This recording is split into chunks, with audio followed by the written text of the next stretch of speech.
and welcome to another episode of Worst Collection Ever. This is the show where we tell you about the worst comic book collection in existence, and it just happens to belong to us. I'm Jen. And I'm Sean. Happy 2019. Yeah. I mean, technically, our last episode dropped in the new year. Yeah, we didn't. We're kind of in that phrase now where it's like you still see people and you're like, "Hey, Happy New Year!" Haven't seen you from last year. Duh. Making stupid jokes. We got a chance to see Into the Spider-Verse. Into the Spider-Verse. Yes. Well, first we went. We went to the movie, and we bought our tickets ahead of time, and we selected our seats, and we're like, "Yeah, cool." So we're sitting there. And the previews pop up, and they're exactly the same previews that we saw as before Transformers. But Not surprising. Not surprising, because I'm like, oh, this is a little bit more like geared towards kids. So yeah, I'm going to see this stupid Ugly Dolls preview again, and this horrible children dying of CF preview again, whatever. But then, as like the logo comes up, for the studio logo, I hear the noise the Transformers make. Oh, I missed that. And I was just like, huh, that's weird. And I was like, didn't think anything of it. And then all of a sudden, this is like all Spark Pictures. And I was like, wait. I was like, wait, did Marvel do this? Did they do this? Did they partner with them? Because the thing is, I haven't seen Into the Spider-Verse yet. So I'm giving it the benefit of the doubt. And then all of a sudden, oh no, Cybertron is falling again. And we're watching Bumblebee. And so Sean turns to me. He's like, are we in the wrong theater? And this was like a Friday night. This theater was packed. And I'm like, it would be weird if we were, because somebody would have kicked us out of these seats. We would have been in the wrong seats. Yeah. That didn't happen. So Sean gets up and he goes to check out. And as Sean's walking out, I start seeing all these other people start walking out of the theater as well, because we were definitely in the right theater. It was for Into the Spider-Verse, but they were just showing Bumblebee. No, I went there and I couldn't find somebody immediately available. So I was like, I'll just ask one of the concession workers. I was like, hey, wrong movie, and then but they fixed it. Yeah, and they ended up, because I get back and I see everybody else walking out, and I was like, okay, I'm not the only one. I'm not the one. I'm not that guy that was like, meh. Well, no, I'm going to complain. I didn't want to sit through Bumblebee again. I've seen Bumblebee. Yeah, we saw it. We already talked about it. I have no desire to ever see it again. Yeah, and then just as I came in, they finally corrected the video, but it was right before John Cena showed up. So I was telling John later, I was like, oh, you can't see John Cena. Nope. He's like, you definitely can't see John Cena. You can't see him because he's in the wrong theater. The wrong goddamn theater. But then they finally showed it. Put the movie on, so we got to see Into the Spider-Verse. Thankfully, the whole thing too. Hopefully, everyone's like, "Oh, we'll just fast forward into the part." I'm like, no, they showed the whole thing, and it was great. The art is beautiful, like the animation style, just the colors. It's really a fantastic movie. It's a fully realized world too, like just the New York that they've created. It's great, and it's one of those things. And they do this thing where they're like, when they introduce Spider-Man, in the different iterations of it, I don't give too much away, but when they introduce it, and they're like, oh, well, here's these people in their lives, and here's what happened, and now let's get on with the fucking story. Yeah, we're not going to have to go through the whole thing. Do that. Yes, and it's just super quick, to the point. Yeah. It's got jokes too. It's funny. Yeah. It's got swag. Yeah. Well, it's definitely got swagger. It has heart. It's just colorful and just dynamic, and the acting is really good. Yeah.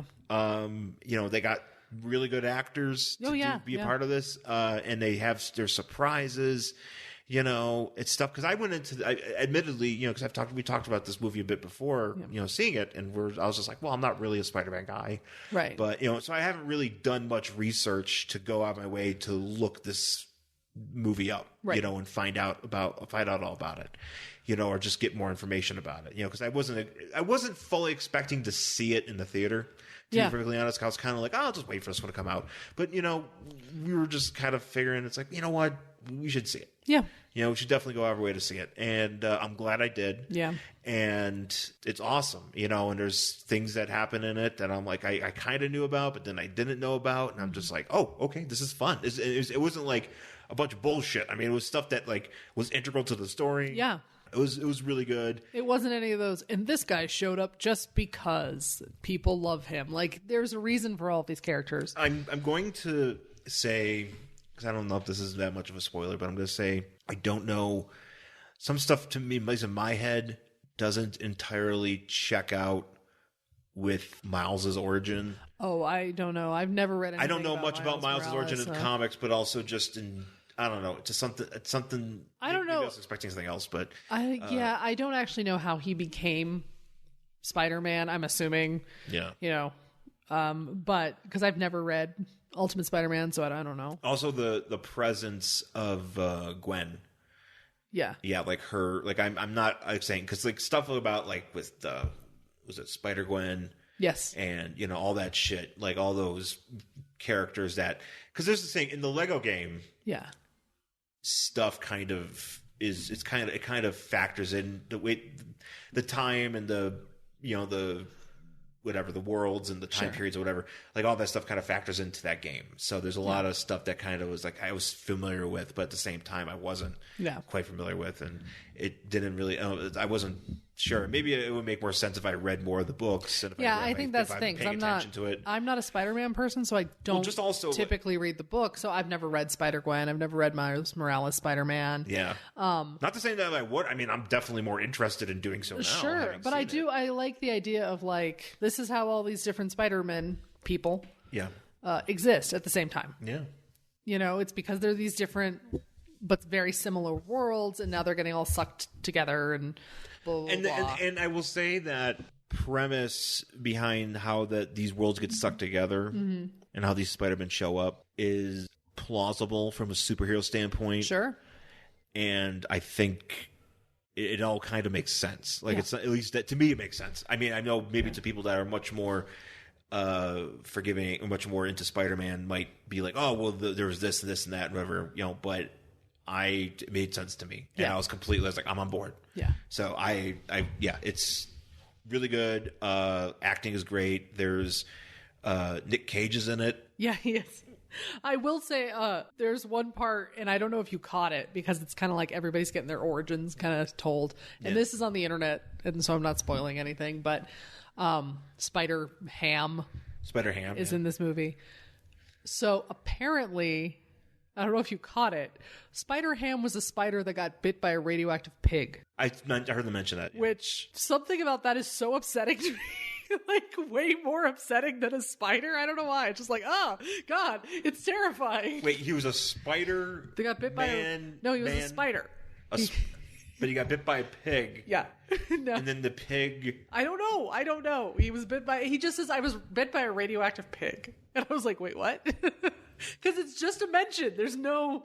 Because I don't know much. Because I've known of Spider-Ham. Oh, sure. For years. Yeah. But I don't know if that... But that's what they say in the movie. I don't know if it's supposed to be just a throwaway joke. I don't know. I just thought it was just kind of weird. Also... I was like, how does that work? Shouldn't the pig just eat the spider? You figure, and then he becomes Spider... Ham. Yeah. But, no, Spider... I mean, it's... It's kind of like it kind of ties in with like shit like Captain Carrot. DC's got like a lot of anthropomorphized animal human people that are just like overly cartoonish and jokes and which definitely that's where I think Spider Pig was maybe I'm incorrect, but maybe it was a Star comic. Oh, maybe. Which was Marvel's. Was it Spider Ham or was it Spider? I'm sorry, Spider Ham. Because Spider Pig is the one in the Simpsons movie. Spider Pig is in the Simpsons movie. Yeah, we can't get those two mixed up. Well, Spider Ham. I mean, just the name itself, made more sense. Obviously, they didn't want to call it Spider Pig, but also shout out to John Mulaney, right? In that getting work. Role. Which I mean, that's actually he's the perfect person if you want to do a cartoonish voice. First of all, great voice, great casting. Yeah. Great job by John Mulaney. John Mulaney, he's somebody that like I've known about for years, but then you start watching this stand up and you start really getting into it, and he's fucking hilarious. He's really good. Really good. Like, he's really good. Like I was thinking about this today. He's Louis C.K. levels good. Yeah, he's getting to that point. Yeah, before the masturbation, before the troubles, basically. Yeah, back in the day when Louis C.K. was just knocking shit out of the park, also masturbating in front of women, but Yeah, but he's pretty damn good. He's really good. And I think he just does. He nails it in this role. And plus, I mean, that's just like that's first of all. That's what I'm gonna say. It's a plum role for him, for a guy to get a Marvel role. Because you know what I mean? Because that's something that's like you could find ways to integrate that into other stuff, and like that's money. Yeah, that's all. That's something like that where you see somebody that's really talented like that. Yeah, get a good role in that sort of universe. I'm like, okay, hopefully they'll stick with that. But that's awesome. But also, John Mulaney's kind of one of those guys that he can pull off that like, I'm uber cartoonish, weird. Here's my 1940s weird voice for you. His act outs are kind of like that. Yeah, and he does do that a lot. Like he really does he feels a little bit that way. Yeah, it was good. If you haven't checked him out on John Mulaney's specials on Netflix, definitely do yourself a favor. No, he's really good. But also, Nick Cage was actually Nick Cage was perfect as Spider Noir. Nick Cage was perfect in this role. Yeah, because that's another perfect casting. Because just.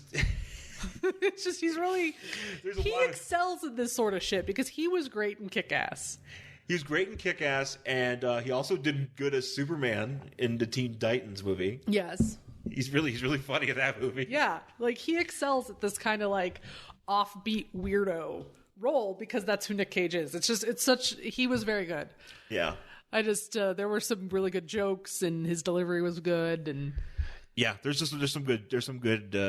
some good humor. Also, for once, Aunt May, who was Lily Tomlin, had something to do. She had something to do, and it's the best. I think it's the best Aunt May I think I've seen in any representation of Spider-Man. I'm just going to say that much. I mean, I know that people's like, oh, what about this Aunt May or whatever? It's like, no, I really. She actually had something to fucking do in this one. Yeah, and I'm certain maybe she exists in the other comics like that, but I'm saying as far as I've seen, fucking top notch. Yeah, I mean, because she's got something to do, and she's got lines and just stuff. She's not just like, oh, Peter, whatever. I mean, she's I'm old. I don't understand. Yeah, but she's integrated and it's just she's sassy and it's fucking awesome. Yeah. I like that a lot. There was somebody else that I wanted to point out. Oh, well, I gotta mention this. I'm not gonna give away any spoilers here, but the Prowler. Oh yeah, huge presence in this movie. And really good. He's always been like a tertiary, like a friend of Spider-Man's, but he's kind of also, can see the villain. I've always liked Prowler. Yeah, well, he looks really cool. Well, he's in my opinion, one of the best Toy Biz figures. Sure. That I need to actually go ahead and own, but just looks fucking awesome. Yeah. I'd have to go back and watch it because the Spider-Man cartoon series I used to watch, but I never watched it. But I think he had a role. He probably had a role in that. I think so. But as far as like being like out there, like he's a big part of it. And it's fucking awesome. Yeah, it's great. I really liked that, and also I wasn't aware that there was a lady Doc Ock. Yeah, I didn't know that. I didn't know that either, but I don't know if that's just in the Ultimate Universe. No, I'm saying it probably is. I'm saying I didn't know that just. Period. There was a lady Doc Ock. I didn't either, and I don't know if she was just created for this or if it was because, like, when we're talking about Miles Morales, like he fights because even on the cops, like their uniforms, instead of NYPD, it says PDNY. Yeah, Police Department New York. Yeah. So those are just little tiny. I noticed. I'm watching that, and I'm looking at that. I'm like, that's different. Yeah, and it's because it's a totally different universe.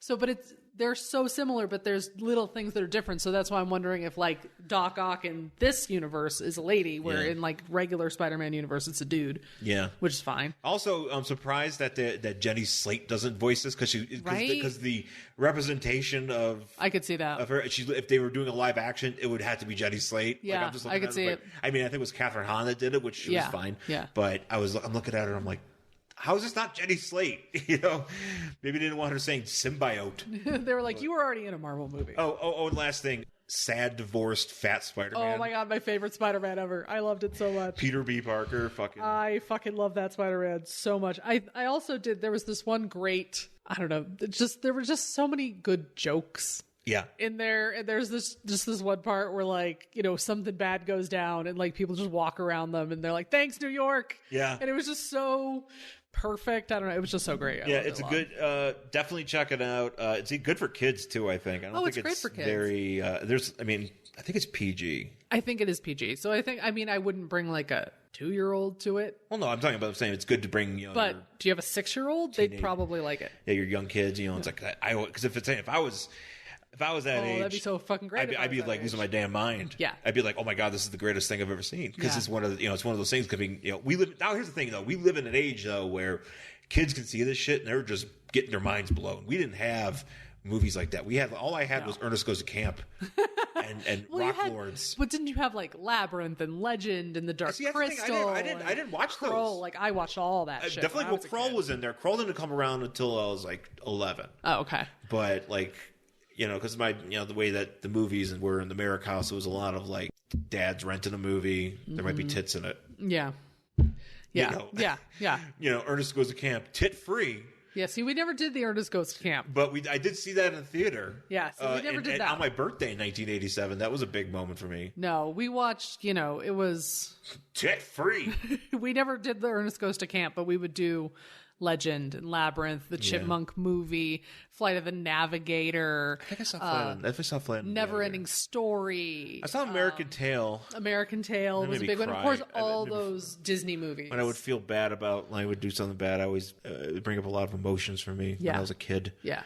But I mean that, and trying to think of other movies. Yeah, I would do all those Disney movies, but then of course there were always the cartoons too. So it was like, oh, we're gonna watch He-Man and She-Ra and Voltron. I watched a lot of those things. I mean, obviously like G.I. Joe and He-Man and whatever Barbie, whatever garbage was on. Gem. I watched Gem all the time. I watched Jam, but I watched like all those random shows like Cops, but COOPS. Yeah. That not like I know what you're talking about. There's a lot of those things, but man, the 80s were a trip. They really were. The 80s were an absolute fucking trip because sometimes I'll see this shit and I was like, how did anybody let kids partake in this sort of entertainment? How was I? Because they didn't care. They were like, just sit in front of the TV and fucking watch it. They didn't give a shit. As I said, in the Merrick household, my mom cared. Your mom, my mom was very into like, oh, that's rated PG-13. You can't see it until you're 13. And my dad would just be like, who wants to watch Terminator 2? Oh, yeah, Don't tell your mother. The only time that my dad ever asked me to not watch a movie is when Carrie was watching Fear. Uh-huh. The Mark Wahlberg, Reese Witherspoon joint. Yeah. And there was some shit going on in the house, and my dad was just like, Sean, everybody else to leave the room so Carrie can watch fucking Fear. Yeah, which featured, which is you've never seen Fear. No. You need to see. I think you need to see Fear. Okay. I think you would. Can we rent it? I think we should rent it. I think it's something. I think it's a movie. My one of my things this year is good for you to watch Fear. All right, I'm up for it. With Mark Wahlberg and Reese Witherspoon. Yeah. And fucking William Peterson and Alyssa Milano doing a run in. Yeah. It's a movie. It's trashy in a way that I love a trashy movie. That's the thing. I'm surprised you haven't. Somebody hasn't been like, "Hey, Jen, trash," and you're like, "Yes, please." So yeah. We're gonna. I do want to say one thing though. As much as my mom was like, "You can't watch that till you're 13." Oh no, don't watch rated R movies. You're not old enough. While all that is going on, I was a huge reader, so I would read all the time, like constantly. So many times I would steal my dad's books. And I'm talking like at age 9, I'm like, I'm going to read this Stephen King novel. You just want to read. Right, because I just want to read. And they're like, well, she's reading, it doesn't matter. But all that shit happening in all those Stephen King books and whatever, way worse. I read Silence of the Lambs at like 11. Yeah, look how you turned out. I know, right? But she's like, don't watch that movie, while I'm reading Silence of the Lambs. I'll just read the book, fine, fuck you. Whatever. Exactly. I was like, okay. I kind of wish I was like that more when I was younger, because I was so obsessed with wrestling and other things that we parents would, because as a boy, you're like, toys, boy, action figures, whatever. And my grandfather, my dad's father, Grandpa Merrick, would read a lot of science fiction. Yeah. Like he would be into stuff like Doctor Who, and he would read just random like hard sci-fi books, like shit like that. Like stuff I remember just sitting around, and I'm like, man, I could have just read those books, Yeah. I would be fucking, my mind would be blown. See, that's the thing. It's because I remember. I did enjoy his old school dictionary. He had a dictionary from like 1926. Oh, I love old dictionaries. Those are fucking crazy. He had an old school dictionary, and I would love looking up the word ass. Yes. Also bitch. Yes. This is what we did before the internet. But there's also like all these like pictures, like random pictures of like here are some birds. Yep. Here are some plants. Yep. Also, here's a map in the back, and here's Prussia. Yeah. Like it was that old, and I would be like, oh wow, look at that country, and I would try to find buffalo, and then I go back and look at the word ass. So go back just in case the definition changed. I don't know if we have that dictionary anymore. I don't know what happened to it. Maybe Brian knows. Brian probably doesn't know. There were a couple books that I used to take from my dad. Usually it was like the Bird Watcher's Guide to whatever, and I'd be like, ooh, look at this bird, blah blah blah. But my parents were like, because I was such a big reader, because we never really, this is before Barnes and Noble was like in the area, whatever, so we would end up going to King Soopers grocery store where they have the books. They had a little where the magazines the books were. And the bazines. Yeah, I was up with the bazines. The little mass market paperbacks, and I would be like, can I have this? And it would be like a Dean Koontz book, which those are fucked up. And they would never say no. They'd be like, of course, we would like to read. Here's have this book for you. But you're not picking up kiddie books. Exactly. Totally worse than anything they would let me watch on TV. And I'm like, everybody's getting killed in this book. Oh, yeah. No, you figured People are fucking in this book. You turned out the way that I would imagine. Right? Given your consumption of media and literature. Oh, but it was all like those horror shit. It wasn't like good literature. It was just like, give me that like Stephen King, Dean Koontz, and then of course I was like reading the Christopher Pike books and the R.L. Stein books, all that like YA, like people are dying shit. I thought of you great. Earlier when somebody put up a picture of Stranger Things season 3. Yeah, when they were like, this looks like the cover of a Christopher Pike book. It sure as fuck does. Yeah, I was like, that sounds like something. Yeah, that's right. Which is a show, by the way, real quick. That's a show I haven't gotten into yet. That's the thing. I don't know if I ever will. I don't know if it's for me. I love the beginning because we watched it. Yeah. We watched like the first 2 episodes. I think we watched like maybe the first half of season 1, but I've kind of... And I'm just like, yeah, this is such a great like 80s throwback intro. I love it. It's great. And then I just kind of like lost interest. You would think that would be up my alley, but I feel like when... Me too. Here's the thing, like... It's because it has children in it. Well, that's the thing. I think that's why, you have this, you have Stranger Things, and you have something like It Follows, which is also like a throwback kind of thing. Yeah, but It Follows is awesome. It Follows is so fucking good, and it's just so ambiguously 80s and retro. But also kind of in the future. I know, I can't figure out what it is. It's such a great one. I want all things to be set in whatever universe that is. Yeah. And I want to live in that universe. It Follows? Yes, I do. Yes, I do. Yes, I do.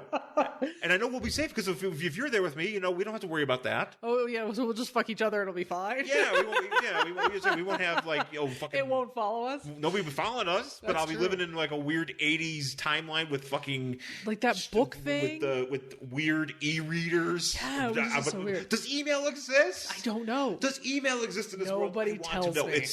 Go watch It Follows. I don't...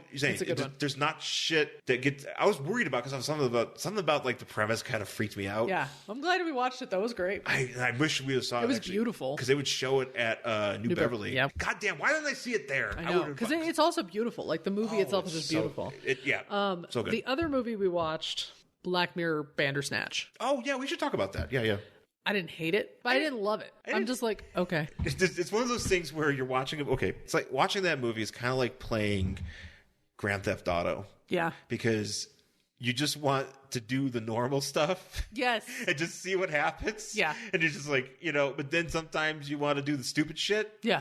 And then stupid shit happens. Yeah, but I don't actually care about the main plot. I just want to do the other stuff. I just keep fucking with this thing because I don't want to get to the real end of the movie. I just want to keep fucking with everything. And that's kind of how I treated that. Yeah.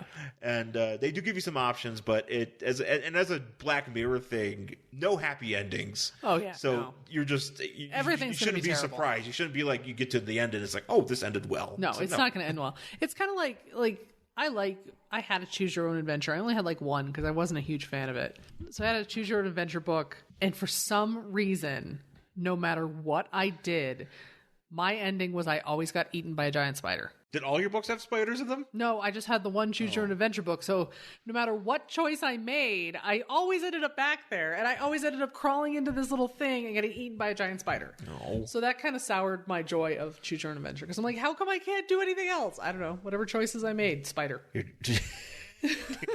My destiny is spider. It was crawling into a cave that got smaller and smaller and meeting a giant spider and getting eaten at the end. We can talk nostalgia for months. Yes, but anyway, so yeah, Bandersnatch, whatever. Yeah, but Bandersnatch, check it out. Yeah, not 80s enough for me. Too. Well, it's not an 80s movie. Yeah, it is. Oh, it is. It was 1987. 87? 84. 84. Great music in it. Yeah, great music. But you're right. Also, there was that one part where that guy's like, here's a pen.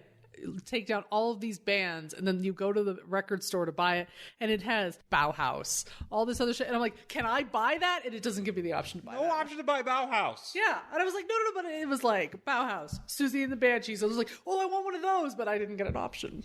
I was bummed. Anyway, give us the option where he goes home, listens to Bauhaus, and then he just continues to be a goth boy.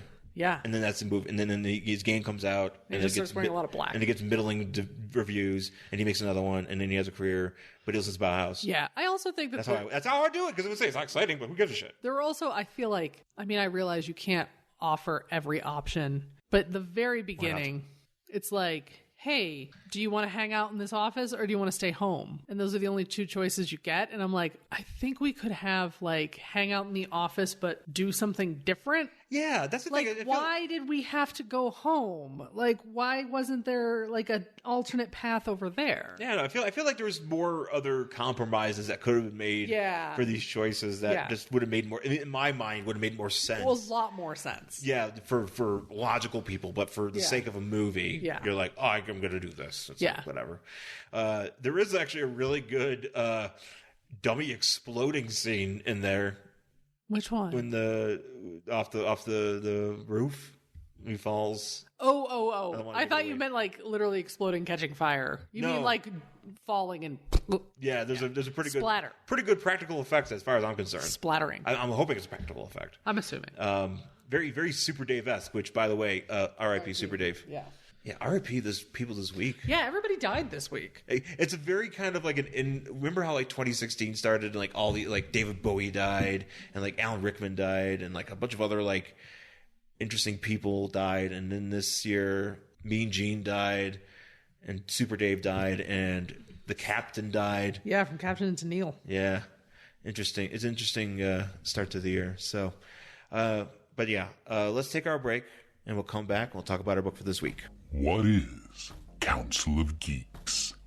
Well, despite the name, it's actually just one kind of pretentious guy on YouTube who rants at camera a lot and just goes on and on about things like Doctor Who and Marvel movies and Star Wars and... I meant, what's the Council of Geeks podcast feed? Oh, that. Well, it kind of depends on when it is you're looking at it. What does that mean? Well, it's been a lot of things at a lot of different times. Originally, it was just longer versions of roundtable talks that the guy who runs the thing used to have. It was the home of 90s Comics Retrial for a while. Oh, I liked that show. Yeah, but, then he did Executioner Song and it broke him, so he doesn't do that anymore either. Oh. There was Go Home Hollywood, You're Drunk. Winner of the Relatively Geeky Network's award for Best New Podcast in 2017? Yep, that's the one. That's over too. His co-host had a kid and, well, he didn't bother ever trying to find somebody else. Oh. So what is it now? Well, at the moment, it is home to See a Space Cowboy, where he is just going back through Cowboy Bebop and taking it one episode at a time, putting his thoughts up after not having seen the thing in about 15 years. Okay. Well, what will it be after he's done with that? Stick around and maybe you'll find out what's next, or catch up on the old stuff. It's still there. This is a very strange promotion. Yeah, well, he's a strange guy.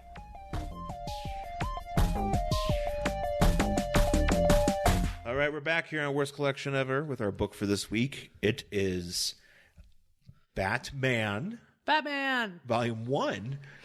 That's right. From May, number 163 from May 1964. Yes, we do not have this in a collection. This is the actual issue. We have this as an issue. This is from the Larry Merrick collection, which consists of multiple Metalmens. Yes. The Brave and the Bold that features Metamorpho's debut. Yes. Some Batmans. Yes.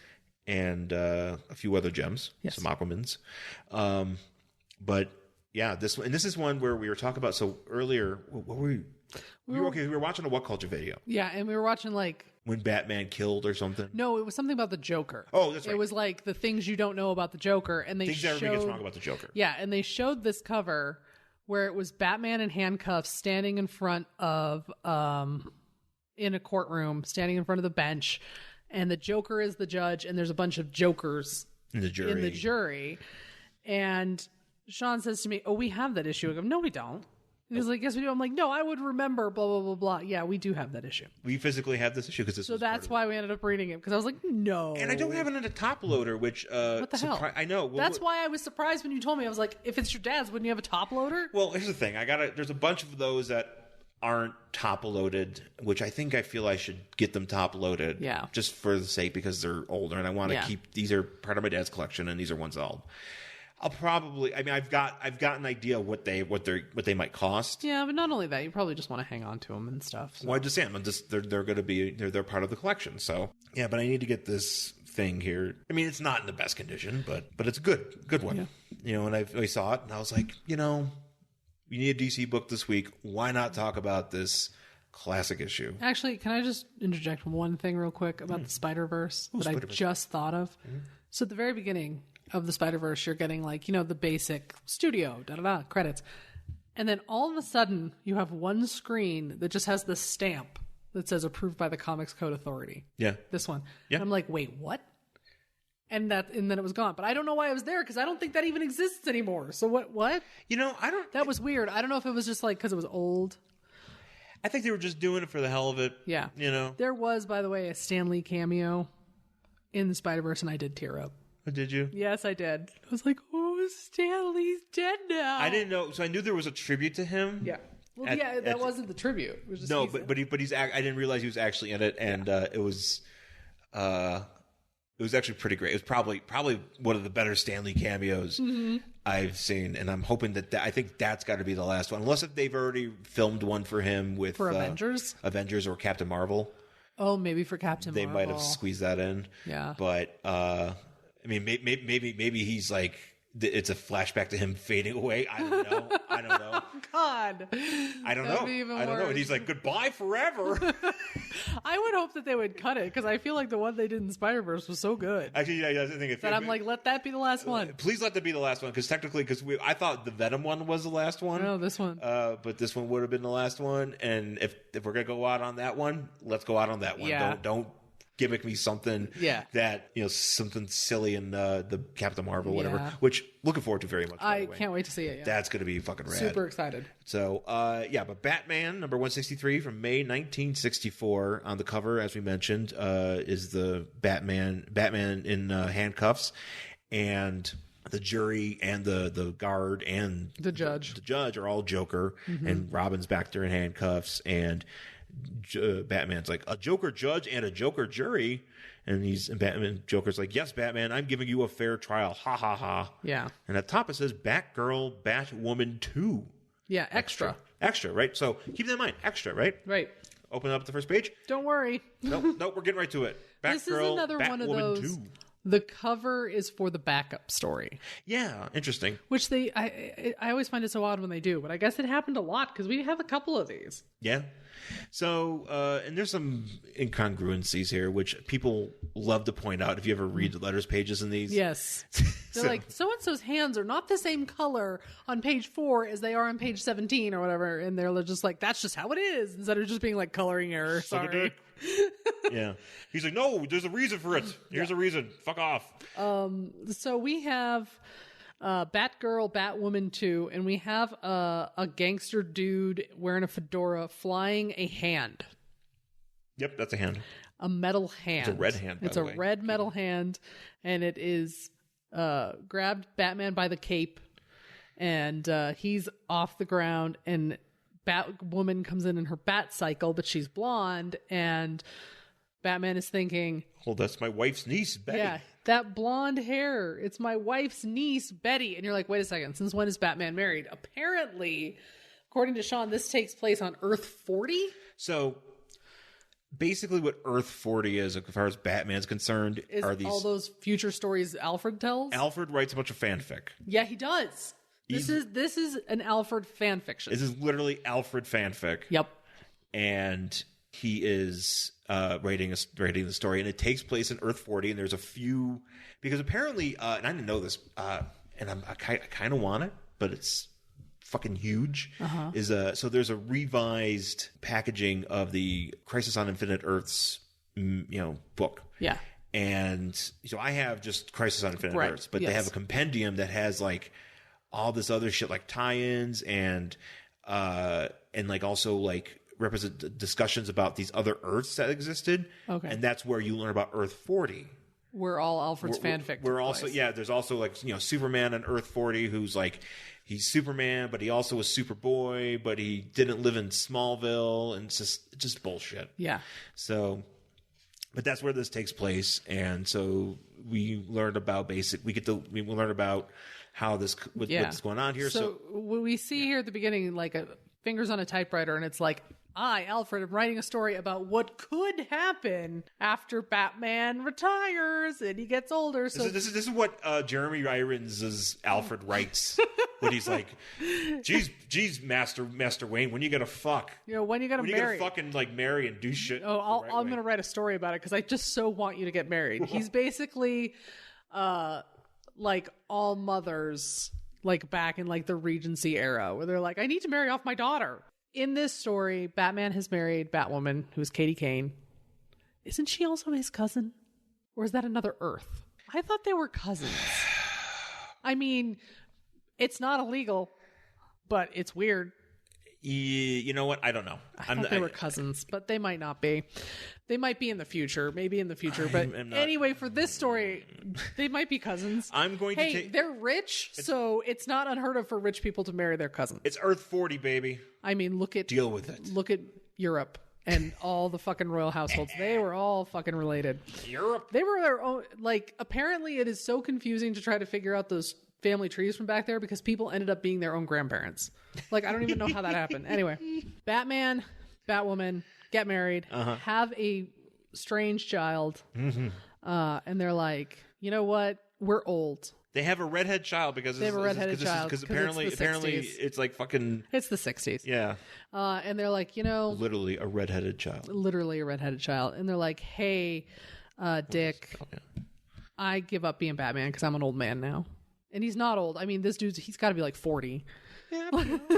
But back then... he's treating him like he's a... Back then, the fucking rest of us, as soon as you hit 50, they were just like, have some slippers and go to sleep early. Oh, yeah, like, now ready. It's just... What's that Patton Oswalt joke? It's like, now you got to get a bike. He's ready to peace out, though. So, he gives it to Robin, or to Dick, who becomes Batman 2, and Bruce Jr., becomes Robin 2. And it's so sad because they actually even have to put the number 2 on their costumes. I just noticed that, and that's fucked up. It's sad because I'm just like, wait a second, why? You're just masked. Just be Batman. The only thing we could... Obviously, Robin's a different person because he's got different hair. Yeah. But other than that, why can't you just be Batman? Why does it have to say 2? Anyway. Also, too, here's the thing. Poor Robin, too. So the Waynes are going to be walking around being like, hey, look at our son. Redhead kid. Bruce Jr. Is it Chris? It's Bruce Jr. Bruce Jr. Yeah. Bruce Jr. Look at this redheaded child that we have. Oh, isn't it great? Here's our family. And then you got Robin 2 farting around with redhead hair, and people would be like, that's clearly... the same kid. That's clearly... How many redheaded kids that look like this live in Gotham? Right? Does Bill Burr exist in this universe? Is this Bill Burr? Oh, Bill Burr. Young Bill Burr making an appearance. Bill Burr. So they're like, yay, we're the thing. So one day, Katie's niece, Betty, comes to visit. And she's like, hi, it's me. And Dick's like, whoa, she's a lady now. Boing. And she's like, oh, look, it's Dick. And he kind of has like a receding hairline, but they've given him like weird. Do you see how they've drawn this? He has like a crab on his head. He has a crab head. Because it's like... he's got crab lock. It's like he's got that high widow's peak, but he's just taken 2 little pieces and like curled them forward. Yeah. It's kind of... Everybody was doing the crab back in the 60s. It's really bad hair, actually.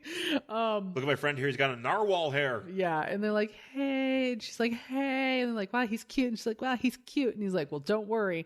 I know that she's Batgirl, but I'm not going to say anything. Just like Batwoman didn't know Bruce was Batman until after they got married. Right. After? Mm-hmm. After? How did they not annul the divorce? Get that marriage annulled right away? 100%. How do you just be like, oh, by the way, here's this humongous secret I was keeping from you. Now that we're married, I'm a crazy vigilante. Deal with it. Yeah. And she's like, well, that's okay. I am too. Like, what the fuck? Anyway. That Batwoman costume, by the way. Ugh. Oh, you mean the yellow and the red one? Yeah. I don't hate it. I'm not crazy about it. I mean, granted, there's been worse. I mean, Catwoman's had some bad ones. Oh, shit. That blue and... The 80s one. Yeah, that like late 70s, 80s one is not good. No, it's bad. This is just more proof that Bruce Wayne is the worst person. Oh, he's terrible. He's awful. He's a monster. He thinks everything he does is right. Mm-hmm. And he doesn't have any fucking consideration for anybody else. Yeah. He is a monster. Torturing young Bill Burr like that. I mean, really, that's just what this is. It's Bruce Wayne is a terrible human being. So that's what Batman teaches us. So, they all have dinner. So they have dinner, and then so basically the twos are like Batman 2 and Robin 2 are like, we got to go hang out at a charity auction in a different town or something. Yeah. So they leave. And then the bat signal pops up. Well, first, Kathy takes her niece to her old mansion, which she has just done what rich people do and cover shit with sheets. She's like, I didn't want to get rid of it now that I live with Bruce, but hey, by the way, here's my cool Batwoman cave and here's my old suit. Oh man, I miss it. Then we go back to Wayne Manor where Bruce he's all restless because he's like, I miss being Batman. A lot of sighing in here. Yeah, so much. And so the bat signal... I miss crippling men. Yeah, I miss kicking people in the face. I miss dispensing unwanted justice. Yeah. I miss operating outside the law. So the bat signal pops up. He's like, "Oh no, they're out of town.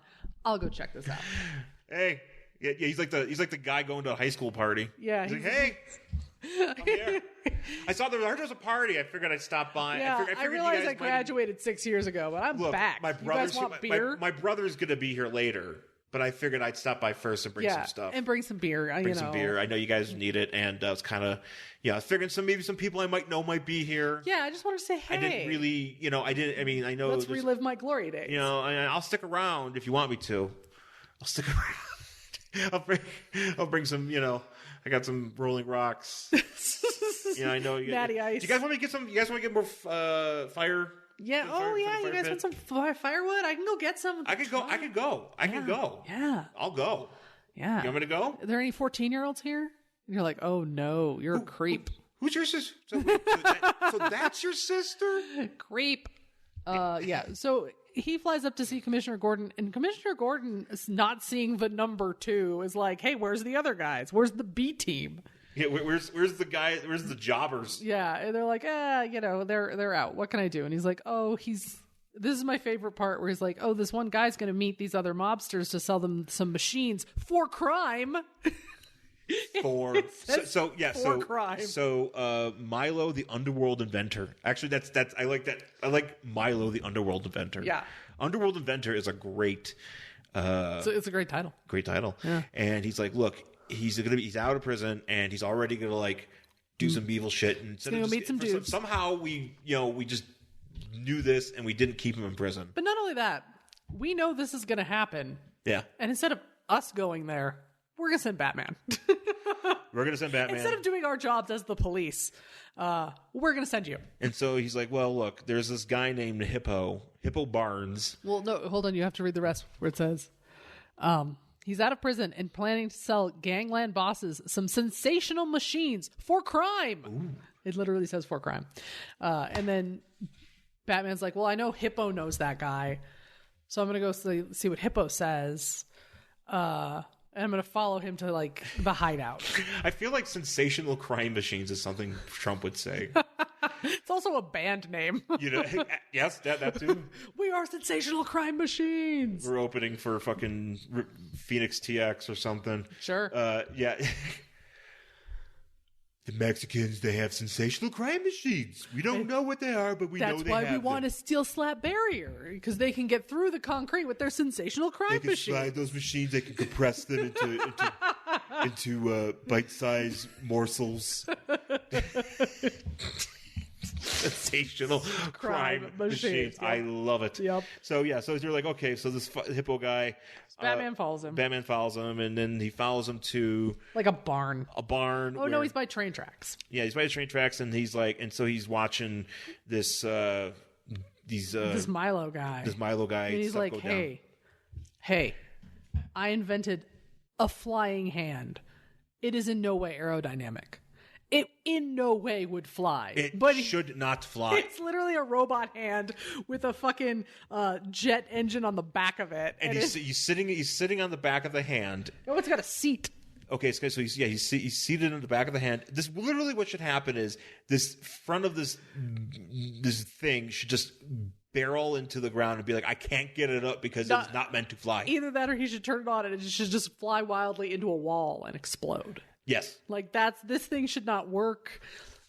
Whatever. So he's like, look, it's silver, which I don't know if it's just because they're in the night because everything's colored like gray and stuff like that. So I don't know because earlier it was red. It was red. No, it's all silver. I'm writing in. You should write them a thing. So he's like, look, I can pick up this train track and I would just take it, or this train car, and I would just take it back to our hideout, and there you go. I win. How would that not happen? Literally, you pick that thing up, and even if you get it like a few hundred yards, it's just going to fall and just crush a bunch of things. But not only that, but like, you can obviously see this thing. Just follow it. In addition to not being aerodynamic, it is not... if you've got a helicopter, you just follow this fuck. You just go... You can fall in a fucking car. Yeah. Just be like, how's that giant hand carrying something? So he sees Batman. He's like, so he picks Batman up. And this is when Betty rolls up in the Batwoman costume. She's a Batwoman II. Does she have a 200 chest? She does not have a 2, at least not that I can see. So she blinds the guy with flares. He drops Batman onto a roof. Batman falls down, and for like literally the only time in history that this has ever happened, his cowl falls off. His cowl falls off because his cape gets caught like a fucking... on a shingle. Yeah, like a goddamn comedy. This is like an amateur. This is amateur hour. He should be Batman 2. I'm trying to think of what this would be like, but this is just fucking ridiculous. This is you falling up and down the stairs. Oh yeah, this Batman. Look, Earth 40 Batman. He falls upstairs. Oh, he absolutely does. He falls upstairs. He doesn't just fall downstairs. He falls up the stairs. Yes. A lot. All the time. All the goddamn time. So he's like, oh, hey. And she's like, oh my God, it's Bruce. He's like, hey, Betty, how's it going? Yeah. I know it's you. And she's like, oh my God, that means Dick. Dick is Batman now. I've always been in love with Dick, and this is where the picture Sean took. I posted this on our Facebook, but yeah, Dick and Robin, the same person. And she goes, then I've really been in love with Dick all these years, and I never knew it. And if you just cut it off just right, it just says, I've been in love with Dick for many years. I never knew it. Mm-hmm. I mean, who hasn't? Uh-huh. So, well, lesbians. Oh, well, yeah. I mean, lesbians, but straight ladies and gay men. Oh, yeah. We get it. So, and Batman's like, I don't fucking care. Let's just go get Milo. He puts his mask back on and they run off. Yeah, he literally uses he's like, yeah, whatever. Yeah, I don't care. Crime. Crime. I'm thirsty for blood. Blood crime. I'm blood crime. Blood crime. So they run off, and then at the Batcave, Batman 2 and Bruce Jr. show up. And she's like, oh my God, where's Bruce? He's like, I don't know. Let me go talk to Commissioner Gordon. And Commissioner Gordon's like, I don't know where Batman is. I sent him after this thing. I sent him to do the job we're literally paid to do. So the police go to check it out. And they're like, oh no, we found a piece of Batman's cape. We better tell somebody. Yeah. So as this is going on, Batman and Batwoman follow the hand guy to Milo to a baseball stadium. An abandoned baseball stadium. Not just an abandoned baseball diamond, abandoned baseball stadium, because Gotham's got so much. It's just, is it just like Detroit? Look, Buffalo had the Memorial Auditorium sitting around for years while the First Niagara Center was built and operating, and they just didn't. They were talking about doing something with it. They were supposed to make it like a Bass Pro Shop. Bass. Oh yeah, that was the thing for years. Everybody was like, "We're making it a Bass Pro Shop," and everybody was like, "What the fuck? Yeah, like, why? And people were just like, Bass Pro, and it just never happened, and they just demolished the fucking thing. Which, so I can, you know what? You know what this is? This is that strip on La Cienega where all the storefronts are just abandoned, and the only thing there is that big giant drive-through Starbucks that used to be a Burger King. You know, there might be some abandoned baseball stadiums in that strip. I would not doubt it. There might be one we didn't know about. Because I've never lived in a place where rent and real estate is so fucking expensive, but yet there are so many empty, abandoned things where it's been that way for years and just nothing has happened to it. Yeah, everybody just goes, and I'm this like, is fine. Yeah, and I'm like, but wouldn't you want to knock them down? Would you want knock them down, do something with it, get another tenant in there? And they're just like, no, here's just a bunch of abandoned shit. Have a good day. This is how it is. Yeah. Yeah. So they're following these guys, and then this guy's showing off his gimmick machines, and he's got a thing that apparently is just a giant lightning bolt conductor. Oh, yeah. That apparently breaks open banks, and then some bald guy's like, yo, I give want me one. And then he's got a catapult or whatever. This is basically the dinosaur auction in Jurassic Park. Or Jurassic World. Jurassic World Fallen Kingdom? Yes. Oh, yeah. Because that's what it is. He's like, for hi. shitty crime machines. Yeah, he's like, instead of dinosaurs, it's shitty crime machines. Because he's like, These are not hello, spectacular. underworld bosses. Look at my stupid inventions. Here's a catapult that fires gas. Here's literally a car with a fucking sledgehammer on the front of it. Like, it's just dumb. And so he knows Batman. These are machines that we made, like, G.I. Joe would have these, like, wacky machines that they would be like, oh, Cobra made a fucking pogo bug or a pogo machine. This is that kind of shit. Yeah. Be like, you know, Cobra Commander would be like, my light bulb machine or whatever. Yeah. And so he's like, oh, by the way, Batman, Batwoman, I know you followed me. I'm launching this gas at you, so you guys are now unconscious. So now here's something we're okay. So Batman 2 and Junior come upon, they're like looking for him, They right? go back to the trains. They go to the train station where they found the cape, and there's what looks like a piece of mirror on the ground, but it's supposed to be a diamond, apparently. And so somehow they deduce, so Robin's like, oh, maybe he wants to go to a jewelry store? And Batman's like, oh, no, it's a baseball diamond of an unoccupied stadium, conveniently enough. I'm like, how the fuck? You wouldn't have known that. No one would have known that. Yeah. So basically, they tie up Batman and Catwoman. Batwoman. And they try to smash him with a hammer, with a hammer car. So he's like jumping out of the way, whatever. So Batwoman, who's also tied up, is like, I got to do something. So somehow, this is like a woman who weighs 115 pounds. She's very small. And there was a giant metal machine. Yes, okay. I was watching this. And this doesn't make any sense because where the mobsters who are bidding on this auction are like literally just sitting on like a raised platform. Yeah, they're just sitting on like a bunch of like risers. Yeah, and so she throws her weight against this catapult machine, this huge chunk of metal that has to weigh 4,000 pounds, and knocks it into the risers. Mm-hmm. And I'm like, how? No one could do that. Even if she weighed 500 pounds, she couldn't do that. Because she could probably, if she weighed 500 pounds, she could probably move it a little bit, but not move it with enough force to knock it into not something that this thing has to weigh. Standing platform. It has to weigh like 4,000 pounds of solid steel. Yeah, you're not moving. It's a machine. It's a machine that's probably been put in park. Yeah, and you're not just jumping against it. Isn't going to do shit.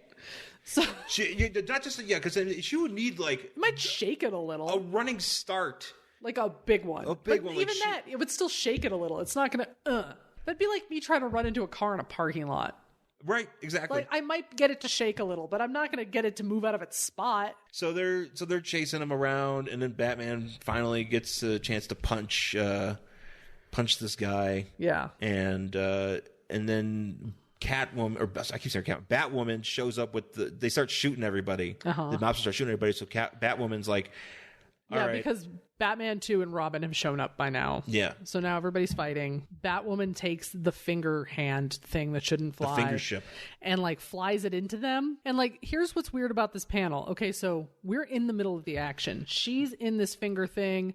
The dudes are shooting at her. Both Batman and Robin are staring at her. And she's like, haha, this is in the hand of the law. And she's flying it towards them.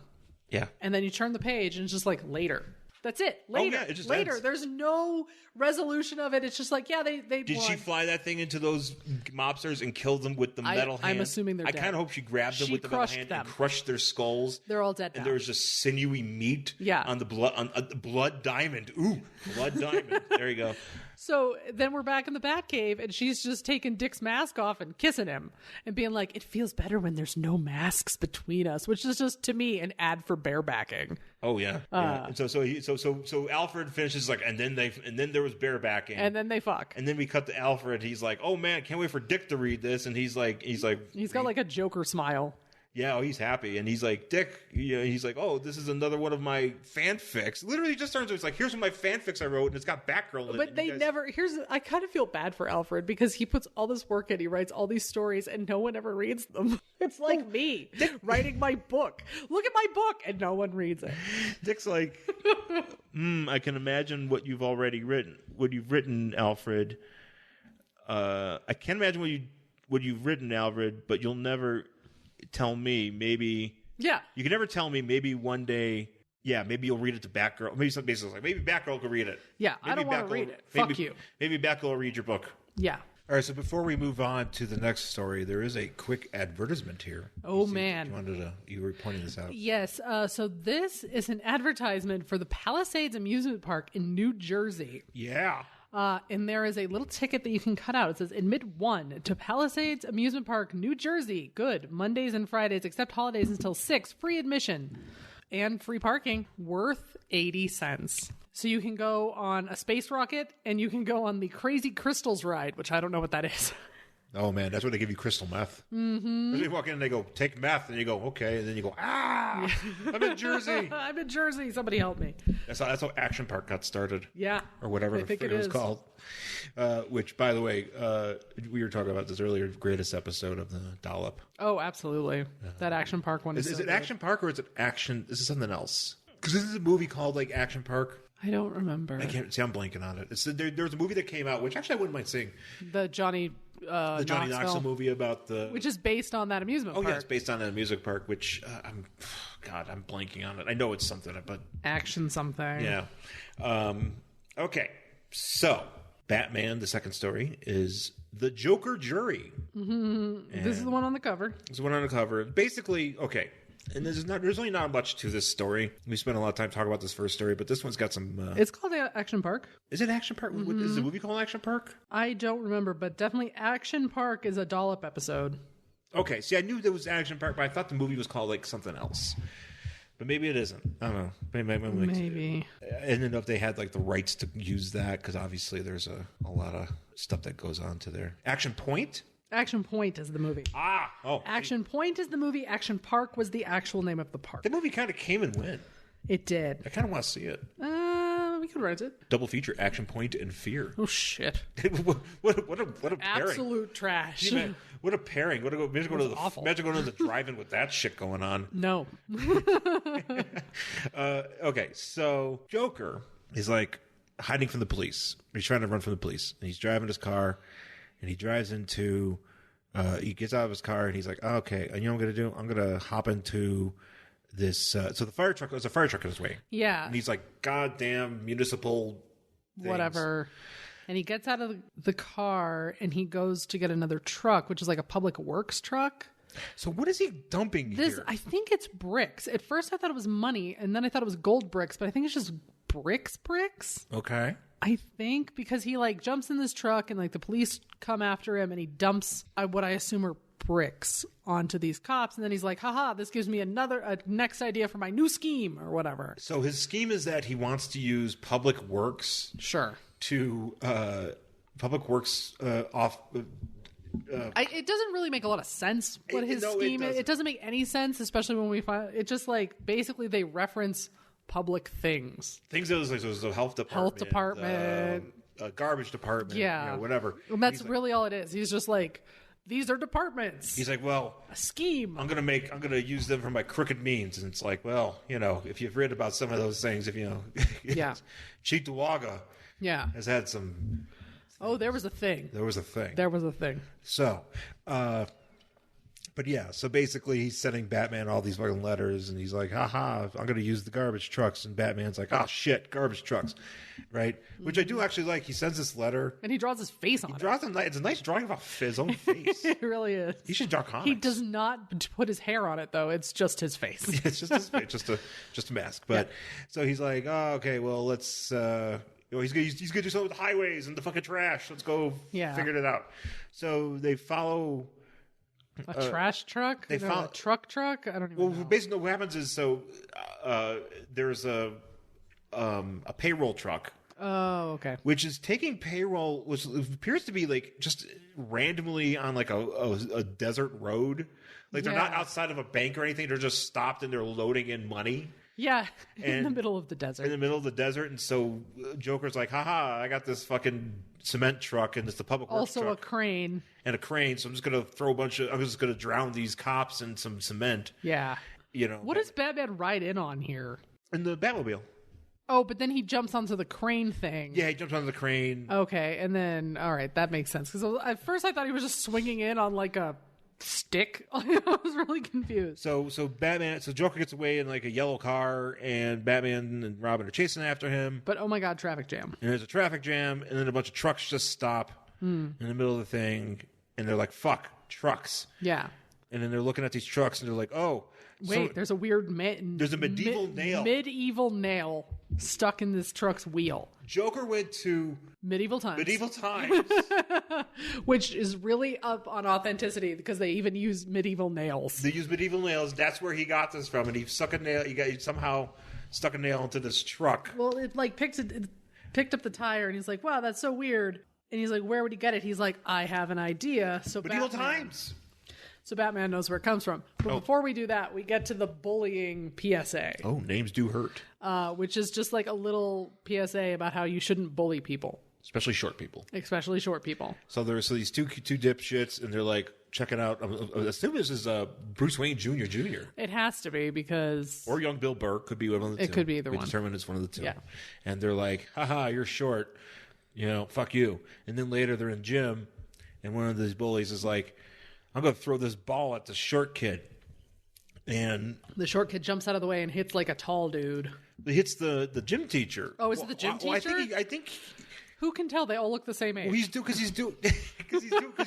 calisthenics here with this group here. He's doing DDP yoga and shit. Yeah. And he just hits this gym teacher. He's like, what the fuck? And then, the gym teacher's like, what the fuck, kid? What the fuck, Bill Burr? Mm-hmm. And he's like, well, look, or no, he yells at the kid for throwing the ball, and he's like, look, and then the Bill Burr's like, yeah, look, I'm sorry, it's not my fault. It's not entirely his fault. I stepped aside when he threw the ball. I'm sorry. And then the bullies are like, Jimmy, Danny's a bigger man than you. And I don't really know how this solves anything. It's just be a good person. Don't call people short. Yeah. So anyways, back to this dumbness. Apparently, so what's his face? Joker says, I've got a stronghold. And so Batman deduces, well, he must have a castle. Well, it's because he saw that nail. Right. He saw that nail, and he's putting that together. He was like, hey, so there was an eccentric, he calls him an eccentric millionaire in Gotham. And I'm like, so Bruce Wayne. So you. Me. So you. Me. But he's like, yeah, he had this whole castle like dismantled in Europe. Basically, he does a Xanatos from Gargoyles. And he's just like, I'm going to pick up this whole fucking castle from where it was originally. I'm going to put it in Gotham. Because that's what Xanatos does. He picks up a Scottish castle and he puts it on top of a fucking office building in New York City. I like that. But it's to break the curse on the Gargoyles because they have to like raise it above the clouds, blah, blah, blah. Okay. Anyway, so Gargoyles is great. Everybody should watch it. Anyway, so he reconstructs his castle, and that's where the Joker's been hiding out. I don't know where the millionaire is, but there's like a chain link fence around it, so they jump the fence, and then there's like a big Joker head on a spring. Oh, yeah, a bunch of these Joker heads, which somehow he's not able to see through these tiny bushes. There's these gigantic Joker heads just springing out around him, and so they can't get away. They fall through the ground. They end up in imprisoned. And so that's where we see all this stuff about the trial by Joker, because Joker's like, hey, you're on my land, so I'm going to try, this is my city now. So this is because you're not whatever this house I took over. This is my city, country, whatever. And I'm going to try you for crimes for interfering with my crimes. Yeah. And so basically, there's a bunch of guys that he's So he has he has his dudes painted up to look like Jokers. He's the judge, and he puts Batman on trial, which is kind of like that Batman the Animated Series episode. And I wonder if it's like somewhat referencing this. I bet they could reference this. Like very slight nod, because it's a lot different. But instead of using a bunch of Jokers, let's use actual characters. So they capture Batman, and they have a district attorney that they capture, some lady, forget her name because she's only in this one episode, and they put Batman on trial. Yeah. And then the jury is obviously Poison Ivy and blah, blah, blah, and Joker's the judge. And so basically we get a bunch of malarkey with this going on, because it's really long. It's long and it's boring, and then it really is boring. Okay, but here for a Batman book to be boring. this part's boring, and then they finally is like, okay, well, you're going. Also, I hate the way they've drawn the Joker here. Yeah, he looks rough. How fucking creepy is this? Because they've like drawn his face like really close up when he's declaring that Batman is guilty. Batman and Robin are guilty. Throw them in jail. And they've drawn him close up, but they've also drawn his top eyelid, but they drew his bottom eyelid up, and it's just fucking creepy looking. It's weird. So here's where they decide. So apparently did I miss the part where he's like, okay, you're guilty, but he doesn't condemn him to death, does he? I don't know. He just throws him in jail, and then... Well, he throws him in jail. Which I'm assuming is in the basement. Okay, so he's in the basement, and Batman gets the idea. He's like, look, since we're in jail and we're condemned, we should get like some dinner. Yeah. You should ask me what I want for dinner. Well, yeah, because he's like, oh, hey, prisoners can just ask for whatever they want for dinner, right? I was like, wait, all prisoners? Like, is this back in the day? But he says he's condemned. Let's go if he's condemned to death or just being in But usually jail. You get your last meal like before they put you down. Can I get my last meal before? Even if I'm not being condemned, can I just get it out of the way while I'm in prison? Yeah. I was like, look, I don't intend to be back here. I would like to enjoy it. I'd like to enjoy a good meal while I'm here. So he's just like, I don't intend to be back here. He's like, hey, well, since I just get to ask for whatever, I want a steak, some tomato soup, and something else. And ice cream. Which is that really the last meal Batman would pick? Oof. He doesn't even say how he wants it cooked. How his steak should be cooked. What would your last meal be? Well, are you asking me? Yeah. Oh, fuck. Yeah, I wasn't ready for this. I mean, considering I'm kind of hungry right now, I'd be like, physically right now. I'd be like, Jersey Mike's or something. Yeah. Is that really the last thing you'd ever want? I'd be happy with it, but I wouldn't think it's the last thing. I think I could do better than that. I totally do better than that. Does it have to come from the same place, or can I just like... anything. I don't know. I'm just... Because I'd really love a salt bagel from Manhattan Bread and Bagel in Manhattan Beach, California. I'd love some latkes from Carter's or Cantor's. And I'd like my mom's spaghetti and meatballs. I mean, if I'm going out, I'm just going to carbo load. Give me all those things. Yeah, just fuck it. And then probably like some sort of dessert. Because I mean, I'm dying. So I'd probably do tiramisu. Tiramisu sounds good. I feel like I'd want some sort of like, strawberry ice cream.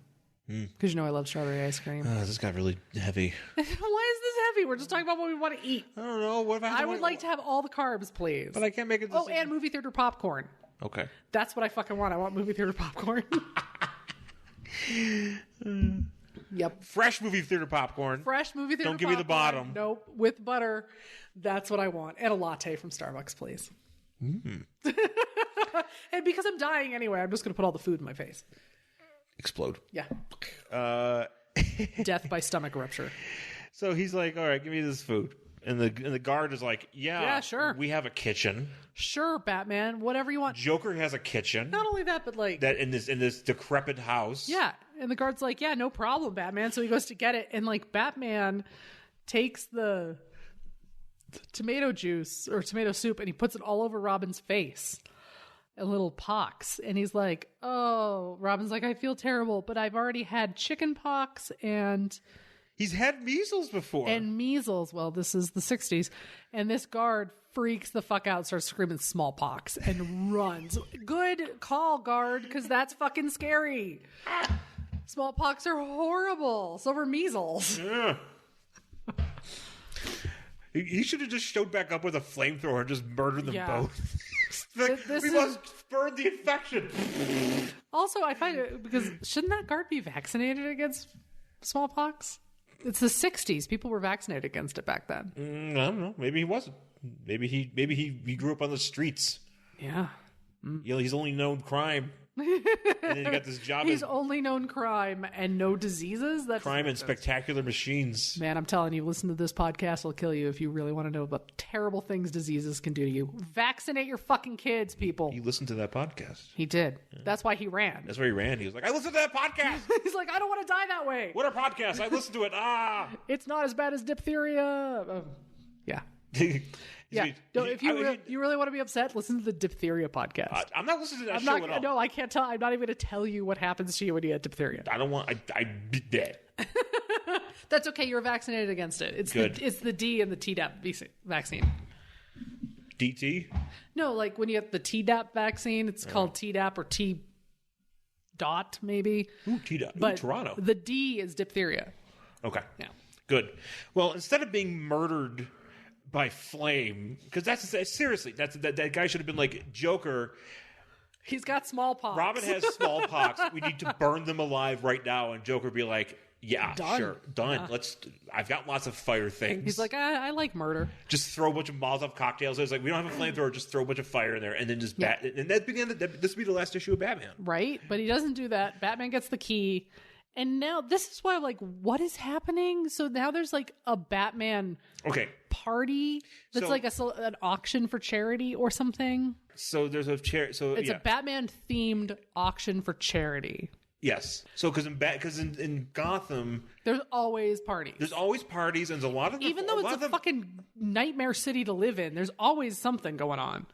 And there's always parties for Batman. Bro, all the time. Like everybody's like, hey, we love Batman. At least in this area, everybody's like, yo, Batman's pretty dope. Let's have parties and shit. And let's have fundraisers. Wait, okay. So they're fundraising for Batman. So are they like, hey, I don't know what they're fundraising for. They're fundraising for Batman. But he doesn't need money. They don't know that. They don't know. They didn't know this is kind of like, when I was sick and, I think my brother, or was it you, or somebody set up a GoFundMe or whatever. Oh, I don't know. I don't remember. I didn't set that up. Yeah. I think it was. No, I don't know why Batman needs a fundraiser. And I don't know. It's so weird to read these books and see like the difference of opinion, because back then the citizens of Gotham love Batman. Yeah, oh yeah. Right? We're going to have a party for him. We're going to have a parade. He shows up all the time. The same with Superman. Yeah.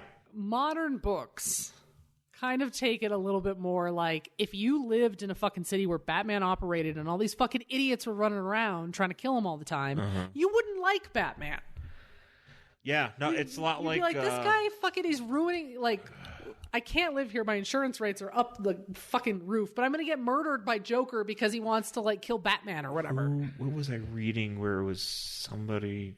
It was I forgot what I was reading earlier. It was a comic book or something, but it was being, like, kind of that tone. Where it's like, the fuck, you jerks. You're ruining our lives. Well, it's kind of like in the Spider-Verse where they're like, Miles Morales' father is like, I don't like Spider-Man because he operates outside the law. Right. He's a vigilante. He's a vigilante, and everybody's like, but they're having like these big celebrations for him, but it doesn't really it doesn't mean anything. Right. So there's been obviously arguments over the years that Bruce Wayne would have just done better if he just gave more money to the police department. Yeah, if he gave all the money he spent and all the technology and all the shit he spends, if he just gave it to the police department, they'd probably be better off. But anyway, that's the total thing. But so everybody loves Batman. There's women dressed up like Batwoman. You can win these little model representations of the Batmobile. You can win the model representation of the Batmobile, but the main prize is if you contribute is a giant mason jar of money. Well, it's a mason jar of money that they're taking, but no, you don't win the money. Well, the giant mason jar of money? No. Contribution of $1 or more entitles you to guess the amount of money that will finally fill this sealed jar. Okay. The winner's prize will be a personally conducted tour of the Batcave. Wait, what? Yeah.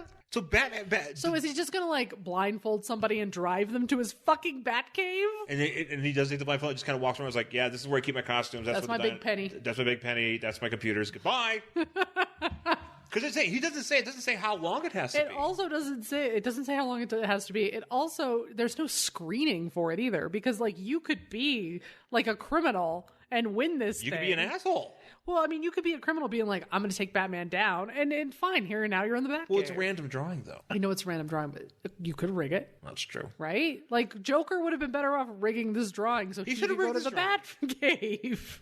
Because you can actually find out where it is, because apparently these people running this contest know where this fucking is. It's so weird. It's Or maybe they're just going to a bat cave. Maybe they just take them to a bat cave and they're just like, oh, there's a bunch of fucking bats. Like, yeah, I told you.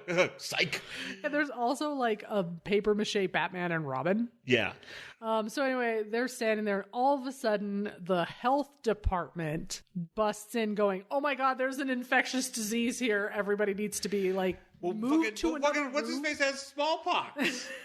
We already know this. Yes, smallpox is extremely contagious. So they're like, hey, we're here. Everybody go into another room so we can like fumigate this one. Yeah, and then the cop's like, well, what about the money? And he's like, well, the container is sealed, so you don't have to worry about it. And it's like, we'll watch it because we're from the health department. Yeah. And then they're like, and then it's, obviously. But they're all dressed like doctors. They're all just like doctors, except for one of them is the Joker. And the Joker's like, haha. This part is really weird because they all have like masks. So the Joker takes the mask off and his makeup's on underneath.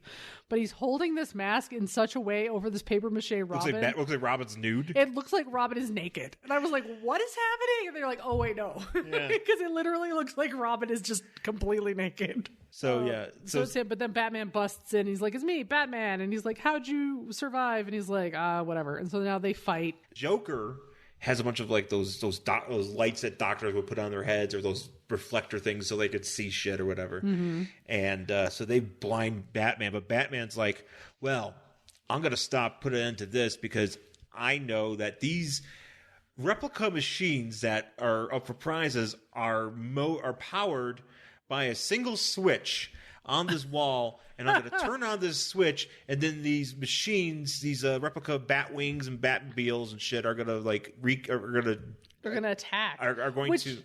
Yeah. It's so weird because what I thought he was doing, because the Joker has like this head thing, the doctors used to wear that like reflective head thing, and they're like blinding Batman and Robin. I thought he was going to like turn off the light or something so he could like move out of the way, or he flips the switch and then all of a sudden all these little models on the table work, which means they're hardwired into this room. So if you win it, for it to actually, what the fuck? Do they have plugs? It doesn't have any plug. Like, do I have to take it home and like unplug, like plug it into a wall? Maybe. Yeah. I mean, what a crock of shit. Dumb. What a dumb prize. So I'd rather have the conducted tour of a bat cave. Yeah, and the Joker gets knocked down by these little toys, and then they put him in jail, and they're like, call the Department of Corrections. You didn't do that one. Also, I got smallpox, Robin. So that's why I was kind of like, I don't understand exactly what Joker's plan here was, besides just trying to get the money, because it was like, I'm doing a Department of Works thing, and you're like, I feel like it doesn't really go with it, but okay. I feel like he knew this was leading up to this deal, and he was like, all right, time to set this shit up and try to steal this giant jar of money. But that's how this story ends. That is the end of Batman 163 from May 1964. Would you read the next issue of this? Oh yeah, absolutely. I love this stuff. I don't think we have the next issue. I think we have the issue after that. Okay, we have one that's close to this. Yeah, or the issue before this, which I actually have read. There's not if it's not the issue before this, because I think maybe it's either like 2 before this or 2 after this that we have, and then we have a huge gap. Yeah, but once I'll get those Batman trades, the Silver Age, Golden Age ones. Silver Age, the Silver Age ones.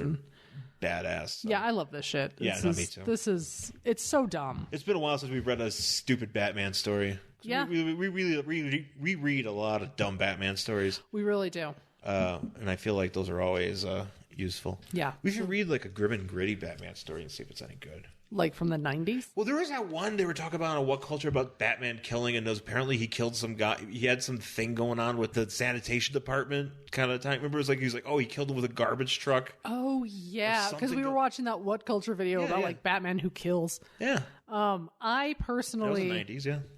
Batman has a code in which he does not kill. I personally think that in order for him to continue believing that, Batman thinks, if you die while we're fighting, it's not my fault. Right. Like, if you fall off this building and die, well, that's not my fault. Even though we were fighting and you wouldn't be up here. Mm-hmm. I didn't actually shoot you or stab you or strangle you. Therefore, I didn't kill you. I really think that's how Batman gets away with this shit. Yeah, like, that's his mental gymnastics to like tell himself that he doesn't kill. Yeah, no, he's figured it out. Because Batman absolutely kills a bunch of people. Not only that, but he creates injuries that people then die from. Mm-hmm. Oh, yeah. Because there's no fucking way that some of these people don't die after they just the way fight that with he him. fucking crushes their bones. Yeah. And ruins their well-beings. Because obviously they can't work. No, can't do anything because Batman has shattered both of their legs. Batman broke both of my orbital bones. Yeah, he literally will break your orbital bones, your fucking back, whatever. But hey, you're alive. It's okay. I didn't kill you. Didn't kill you. Still alive. So. Oh, Batman. So that's it. What a hero. Yeah. Thanks for listening, folks. You can find us on Twitter and Instagram. I'm at Angry Hero Sean. And I'm at Jen Stansfield on Twitter and Instagram. You can find us on Facebook at Worst Collection Ever and email the show worstcollectionever@gmail.com. And of course, you can rate and review us wherever you get this podcast on Apple Podcasts, Stitcher, SoundCloud, wherever it is that you get your shows. If we're somewhere that, I mean, obviously you're listening to this, so you're listening to it, but if there's somewhere that you would prefer that we showed up and you are wondering where we are, if we're not on there, because we're on Spotify, places like that, but there might be a few places we're not, just let us know. We'll see what we can do. So thanks again for listening, folks, and we'll talk to you again soon. Bye.